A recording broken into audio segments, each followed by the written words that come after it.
मैं माफी चाहता हूँ आप लोगों से हाथ जोड़ के, बिना पूछे मैं एक पार्टी में शामिल हो गया। अपन बांध के निकला है, साला इन लोगों को बदल के रख देंगे, आप वादा करते हैं। और एक ये जो मनीष कश्यप पीएमसीएच को लेकर बोला है, जो चैलेंज किया है, इसके बारे में और कुछ कमेंट आप लोगों को करने से पहले हम एक कहानी सुनाएंगे गांधी जी के बारे में। आप सुनिएगा, उससे रिलेट कीजिएगा, क्योंकि वो बहुत ज़्यादा इम्पोर्टेंट कहानी है। हर कोई सुना है लो, लेकिन उस तरह से नहीं सुना है लो जितना डिटेल में मैं बताने वाला हूँ। तो आप लोग को पहले बता देते हैं।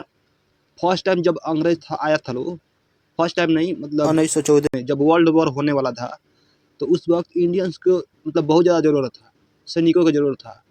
तो क्या हुआ कि मतलब इंडियंस लोग को बोला कि हमारे युद्ध में शामिल हो जाओ, हम आपके लिए बहुत सारा मतलब काम करेंगे, कुछ आप लोगों को सुविधा देंगे। तो और इंडियंस मान गए और मुसलमानों नहीं माने। पता है क्यों नहीं माने? क्योंकि जो इंग्लैंड के खिलाफ जो लड़ रहा था वो था तुर्की।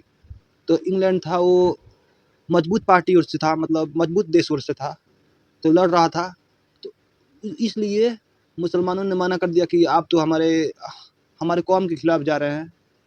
तो उसने बोला, मतलब इंग्लैंड के शासक वाला जो भी था लो, उसने बोला था लो कि मैं आपके कोई भी मतलब मजहब में जो भी मतलब मस्जिदें हैं या और भी कुछ मस्जिदें, हेड क्वार्टर, वहाँ के जो भी इस्लामिक चीज़ है उसको हम छोड़ देंगे। बाकी तुर्की के जो भी मतलब है लो सैनिकों, उनसे हमको युद्ध करना है। तो इसलिए इंडिया के मतलब मुसलमान भी मान गए। तब जब युद्ध हुआ तो उस वक्त बमबारी तो होता रहता है। तो उसने क्या किया लोग कि जो तुर्की का हेड क्वार्टर था, हेड क्वार्टर को उड़ा दिया। जब युद्ध खत्म हुआ तो एक खिलाफत आंदोलन स्टार्ट हुआ, खिलाफत आंदोलन। और उस खिलाफत आंदोलन का नेतृत्व अध्यक्ष पता है कौन थे? गांधी जी थे। और खिलाफत आंदोलन स्पेशल मुस्लिमों के द्वारा चलाया गया था, क्योंकि वो मुस्लिमों के हित के लिए था। जो तुर्की में हुआ था, जो हेड क्वार्टर को उड़ा दिया था इस्लामिक का हेड क्वार्टर, इसलिए यहाँ के इंडियन मुस्लिम प्रोटेस्ट कर रहे थे। तो प्रोटेस्ट कर रहे थे तो गांधी जी ने बोला कि इतना मुसलमान कम है, तो इस प्रोटेस्ट से तो कुछ भी नहीं होगा। तो आप लोग इस आंदोलन को जारी रखिए, हम और भी ज़्यादा लोग को बुला कर लाते हैं। उसी समय में 1919 के पास जलियांवाला बाग हत्याकांड हुआ था। तो गांधी जी ने सब मतलब गांव में जाके बोले, प्रचार किए कि हम एक बहुत बड़ा आंदोलन चलाने वाले हैं, कि आप लोग को आना है। और गांधी जी ने एक मौका की तरह समझे कि इसी समय हिंदू और मुसलमानों को एक कर दिया जाता है, कि एक कर देंगे तो ये जो आंदोलन है मतलब बहुत ही बड़ा लेवल पर जाएगा। तो ये आंदोलन को बाद में नाम रख दिया गया असहयोग आंदोलन, जिसमें हिंदू और मुस्लिम और लगभग पूरा देश के लोग थे। जिसमें गांधी जी ने बोल दिया कि अब से कोई भी इंडिया के लोग अपना स्वशासन चाहते हैं तो सरकारी काम, स्कूल, कॉलेज, जो भी अंग्रेजी शासकों का जो भी कार्य होता है उसको छोड़ना होगा। अगर नहीं छोड़ेंगे तो वो अभी चलते रहेगा। तो गांधी जी ने बोला कि हम 1 साल में पूरे देश से अंग्रेजों को खदेड़ के रख देंगे। 1 साल, मात्र 1 साल में। तो 1 साल के लिए जब ऐसा बात बोल दिए तो गांधी जी की बात मानने वाला बहुत लोग थे, क्योंकि उससे पहले 3 गो आंदोलन किए और तीनों के तीनों सफल रहा। तो सभी लोग अंग्रेजों का विरोध करने लगे विश्व स्तर पर, क्योंकि उनका फैन फॉलोइंग बहुत ज़्यादा है। तो पूरा मतलब भारत में चारों तरफ फैल गए। जब फैल गए तो 1 साल पूरा हो गया, तो अलग अलग तो अभी जारी था। तो उस पर एक अंग्रेज मतलब हंस दिया लो, कि बोल दिया लो कि 1 साल हो गया, अभी तक तुम्हारा गांधी स्वराज नहीं प्राप्त किया। तो क्या किया, वहाँ पे कुछ युवक था लो जो उनको अच्छा नहीं लगा। युवक तो युवक होता है, उन लोग भी सोच रहे थे कि 1 साल हो गया, गांधी जी से अभी तक कुछ भी नहीं हुआ। तो भड़क गए। क्या किए, उसी समय वहाँ के सैनिकों को जेल में बंद करके आग लगा दिया लोग। कम से कम 20 से 22-23 आदमी वहाँ पे मर गए लोग। जब मर गया लोग तो उस आंदोलन को हम लोग कहते हैं चौरा चौरी कांड। उसके बाद उस आंदोलन के बाद, उस कांड होने के बाद गांधी जी ने बोला ये असहयोग आंदोलन को हम बंद कर रहे हैं, क्योंकि हमारा हिंसा के साथ होना चाहिए, अहिंसा के साथ नहीं होना चाहिए। तो गांधी जी ने पूरा वो असहयोग आंदोलन को पूरा रद्द कर दिया। तो उस आंदोलन को जब रद्द कर दिया तो गांधी जी को सब कोई बहिष्कार करने लगा, बोलने लगा कि हम आपके लिए जो अपना नौकरी है, नौकरी को छोड़ दिया, मेरा भर्ती होने वाला है तो मैं भर्ती को छोड़ दिया, मैं स्कूल छोड़ दिया, मैं कॉलेज छोड़ दिया, मैं ये काम करता था सरकारी, ये छोड़ दिया। इसको लेकर सभी भारत में विवाद होने लगा, भारत में हर जगह। तो उतना ही जल्दी में जो चौरा-चौरी कांड हुआ था, उसी के कारण प्रोटेस्ट हो रहा था, उसी कारण गांधी जी के पास फटाक देना आ गया लोग पुलिस, यहाँ पे हिंसा हुआ है, मारा गया है। तो आप लोग बताइए, गांधी जी ने असहयोग आंदोलन बंद कर दिए तो गलत किए कि सही किए? ये तो पूरा देश के लेवल पर था, क्या सही किए कि गलत किए?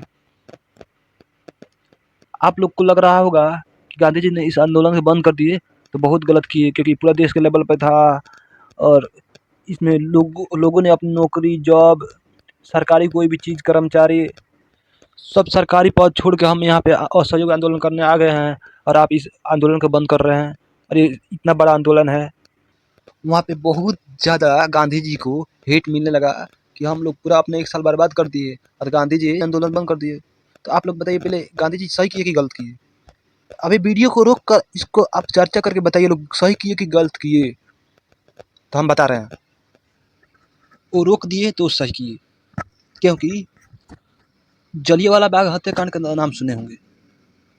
हाँ, उस समय का जो नेता वहाँ का था, इंग्लिश नेता वायसराय, वो नेता अभी भी था वो, और वो चाहता तो किसी को भी गोली मरवा देता, क्योंकि जलियांवाला बाग हत्याकांड में 20,000 लोगों को शूट करने का बोला कि 10 मिनट में अब सभी को निकल के चले जाओ यहाँ से, नहीं तो सबको शूट कर देंगे, सबको गोली मरवा देंगे। जब गोली चलने लगा 10 मिनट के बाद, अफरा तफरी के चलते बहुत सारे लोग मर गए। उसमें इनार था, इनार में बहुत सारा आदमी डूब के मर गए, इनार भर गया और गोली चलने लगा। अब सोचो, उसी समय चौरा चौरी कांड हुआ था जिसमें 20 से ज़्यादा सैनिक मर गए थे, तो उसमें क्या हो सकता था? पुलिस तुरंत आई और आते थे तो मार देते सबको। लेकिन गांधी जी उनको बोल दिए कि हम तो 1 साल से चला रहे हैं, शांतिपूर्वक चला रहे हैं असहयोग आंदोलन, आपको अभी तक कुछ हुआ है? तो कुछ युवकों ने वो कर दिया लो, मारपीट कर दिया लो, जला दिया लो, इससे हमको कोई लेना देना नहीं है, तो इसके लिए हम माफ़ी चाहते हैं। और गांधी जी को वहाँ पे पता है कितने साल, 6 साल का उनको जेल हुआ। हालांकि उनका तबीयत खराब होने के कारण 2 साल के बाद निकल आए। अब आ रहे हैं अपने स्टोरी पे, जो मनीष कश्यप है, जो दहाड़ रहे हैं पीएमसीएच के लिए। मैं माफी चाहता हूँ आप लोगों से, हाथ जोड़ के बिना पूछे मैं एक पार्टी में शामिल हो गया, अपन बांध के निकला है, साला इन लोगों को बदल के रख देंगे, आप वादा करते हैं। और एक बिहार, वो कहीं ना कहीं बिहार वालों के लिए हो रहा है, वो कहीं ना कहीं बिहार वालों के लिए लड़ रहे हैं। हालांकि उससे पहले एक बार खड़ा हुए थे जो हार गए, दूसरा बार खड़ा हुए हैं तो उसने, हालांकि नहीं करना चाहिए, बिक गए, ये नहीं करना चाहिए, बहुत बड़ा गलती है इनका, ये नहीं करना चाहिए। बिक गए, ठीक है, कौन नेता नहीं लूट रहा है? एक मनीष कश्यप मानते हैं कि भाई बिक गए, कौन नेता नहीं लूट रहा है? हर चीज़ में घूसखोरी चल रहा है बिहार में, रोड हो गया, फैक्ट्री हो गया, चारा घोटाला हो गया, पुल हो गया, काची में नहीं हो रहा है। तो इस तरह कर रहे हो ना, तो इस तरह बहुत बहुत गलत है, क्योंकि वो आदमी अपने जगह पे सही है, क्योंकि एक बार हार चुका था, वोट में एक बार हार चुका था, फेमस होने के बाद भी हार चुका था, शायद इसलिए हट गया होगा, बैठ गया होगा। आप लोग बताइए, वहाँ पे गांधी जी गलत थे कि नहीं थे? गलत थे, गलत थे, सबकी नज़रों में गलत थे, फिर भी वो सही थे। और फिर जब आया मनीष कश्यप की बारी, मनीष कश्यप भी एक बार खड़ा हुए थे, मनीष कश्यप खड़ा हुए थे, उस चुनाव में उनको जीत नहीं मिली। हालांकि उस वक्त भी फेमस थे, यूट्यूब पे बहुत ज़्यादा फेमस थे, फिर भी वहाँ पे जीत नहीं मिली। जब वो खड़ा हुए थे, आप लोगों ने नहीं जिताया, तो मनीष कश्यप गलती नहीं, वो आप लोगों का गलती हो गया। लेकिन दोबारा वो खड़ा होके जब बिक गए, तो मनीष कश्यप का गलती हो गया। फिर इस बार खड़ा हो रहे हैं और इधर उधर कर रहे हैं तो ये भी मनीष कश्यप की गलती है, क्योंकि मनीष कश्यप बहुत ज़्यादा गलती कर रहे हैं। अब इसके बारे में आपका क्या राय है कमेंट कीजिएगा। और देख रहे हैं बहुत ज़्यादा गाली पड़ रहा है मनीष कश्यप को, हालांकि वो बहुत गलती है। सब्सक्राइब कर दीजिए, क्योंकि आप लोगों के सपोर्ट की वजह से थोड़ा मोटिवेशन मिलता है, कोई भी बात करने में थोड़ा जुनून आता है, इसलिए एक सब्सक्राइब। एक बिहारी का वादा है और मारेंगे ऐसा प्रहार कि याद रखना तुम लोग बदल जाओगे पीएमसीएच वालों, और साथ में स्वास्थ्य मंत्री मंगल पांडे बदलोगे तुम, याद रखना।